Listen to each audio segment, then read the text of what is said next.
افسانہ عہد حاضر میں جلد دوم مرتب رابع ربع افسانہ نگار بدراہی پیدائش 22 مئی 1933 جموں تصانیف آلے افسانے 1983 لوگ افسانے 1990 جنازہ ارتھی کے ساتھ صرف 7 لوگ ہی چل رہے تھے۔ ایسا مفلس جنازہ کبھی دیکھا نہیں تھا۔ راہ چلتے لوگوں کی نظروں سے شرمندگی کا احساس ہو رہا تھا۔ وہ بھی سوچتے ہوں گے کہ لاوارث کا مردہ ہے۔ ٹیڑھی میڑھی بندھی ہوئی بد شکل ارتھی جس پر 4 پھول بھی نہیں تھے، نہ آگے کوئی کوزہ لے کر چل رہا ہے جس میں اس سے ابلے ہوئے کا دھواں نکل رہا ہے، نہ رام رام ستھے کی آواز سنائی دے رہی تھی جیسے سڑک پر سے کوئی کوڑا اٹھایا جاتا ہے۔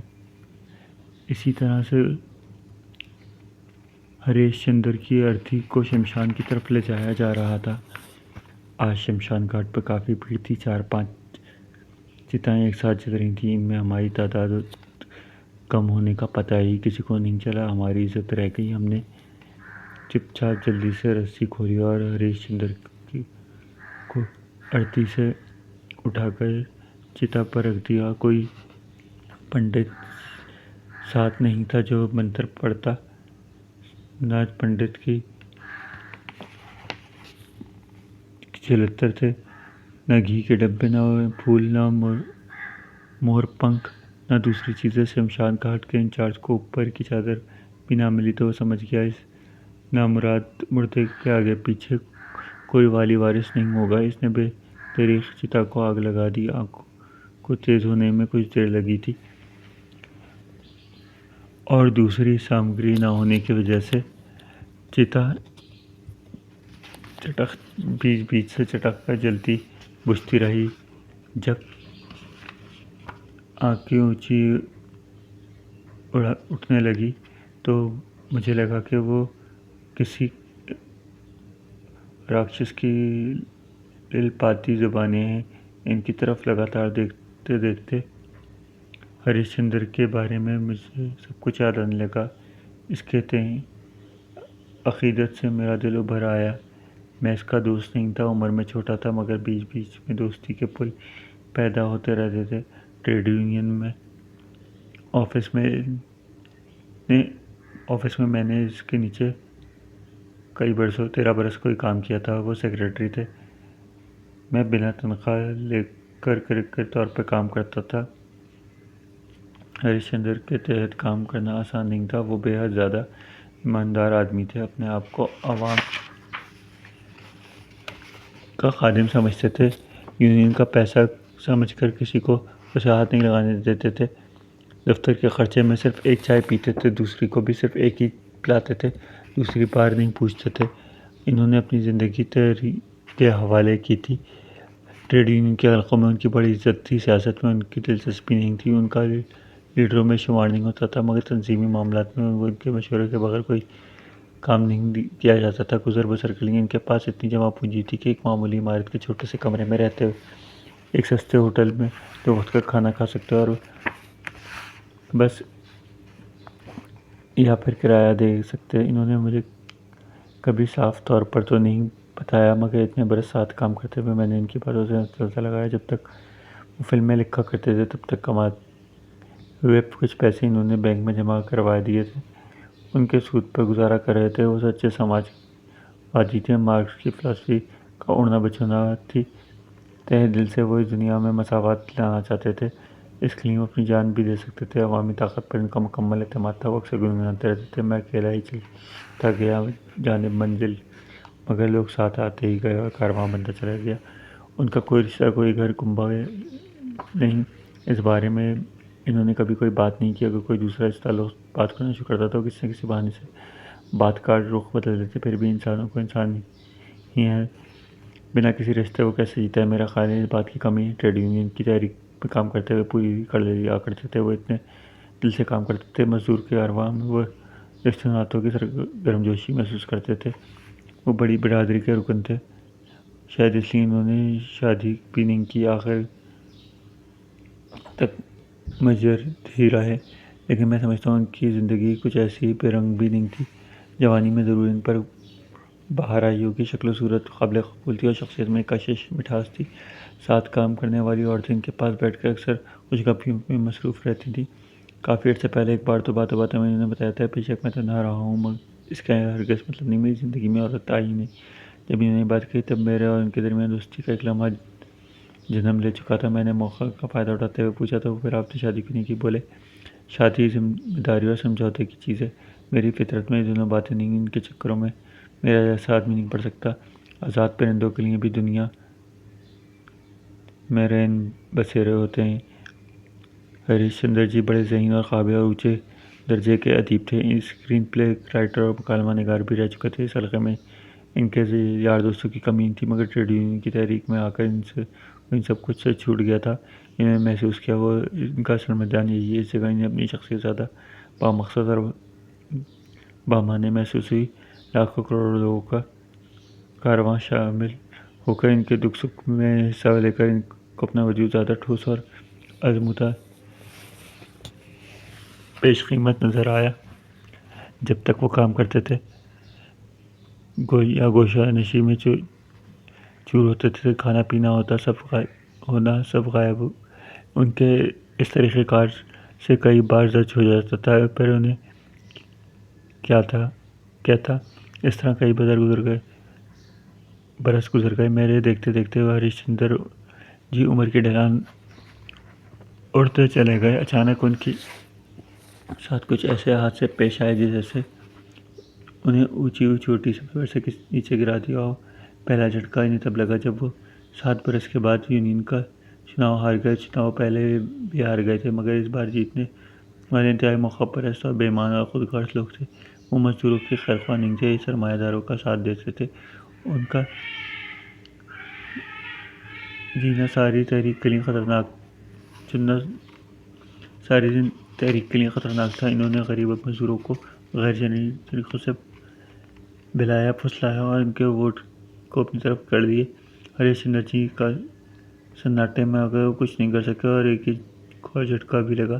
سوویت یونین کا شیرازہ بکھر گیا، لینن کا بت ٹوٹا، اس کی خبر خود گئی۔ ہندوستانی کمیونسٹ پارٹیوں کے پاؤں تلے زمین کھسک گئی، ان پر دھچکوں کی جیسے بارش ٹوٹ پڑی ہو۔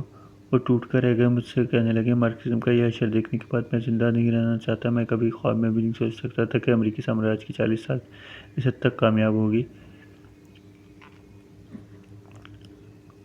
ملٹن اس کا ایجنٹ ہے۔ حرامزادے نے دنیا بھر کی محنت کش مزدوروں اور کسانوں کی جڑیں کھود ڈالی۔ اب ان کا کیا ہوگا؟ مجھے کوئی امید نظر نہیں آتی۔ اپنی ساری عمر کی ریاضت کی انجام کیسے دیکھنے کے لیے میں زندہ رہا۔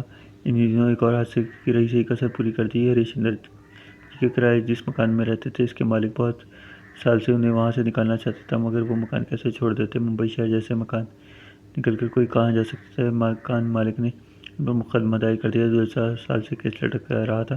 ہریش چندر جی نے پہلے ڈھلان سے لگ رہے تھے، انہی دنوں کیس بھی ہار گئے۔ پتہ چلا کہ ان کے مدعی نے وکیل کے ساتھ گانٹھ کر لی اور جج کو رشوت دے کر اپنے ساتھ ملا لیا اور فیصلہ مکان مالک کے حق میں ہو گیا۔ ہریش چندر جی بے گھر ہو گئے۔ بڑی مشکل سے ممبئی کے نواب میں بننے والی ایک نئی بستی میں کھولی کا بندوبست ہوا۔